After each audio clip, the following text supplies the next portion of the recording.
So I just got a comment about how I don't play my stuff perfectly.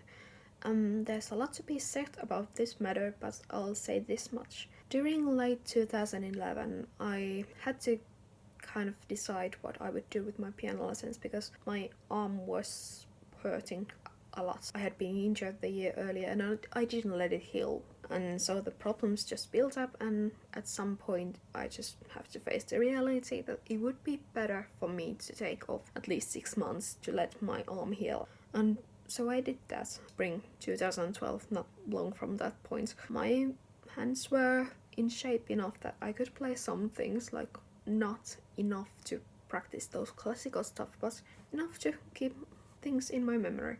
And so I decided to do covers, and I got an idea that maybe I could film them for YouTube for shit and giggles.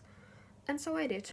Even after I returned to my piano lessons, I kept doing it because it was fun.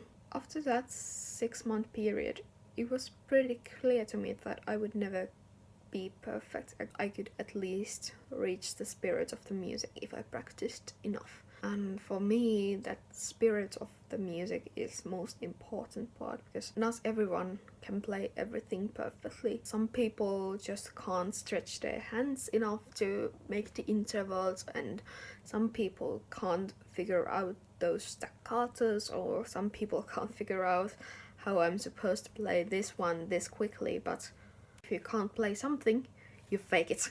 You fake it so much, you change it and you fake it and you pretend like it's the same thing. And yeah, that's kind of the approach I've taken with this channel. Yeah, it's a cover. It's not the original song, but it's close enough to resemble it. Things are going to change when you translate from a whole band or a whole orchestra into a single instrument. You can at least figure out the spirit of the music.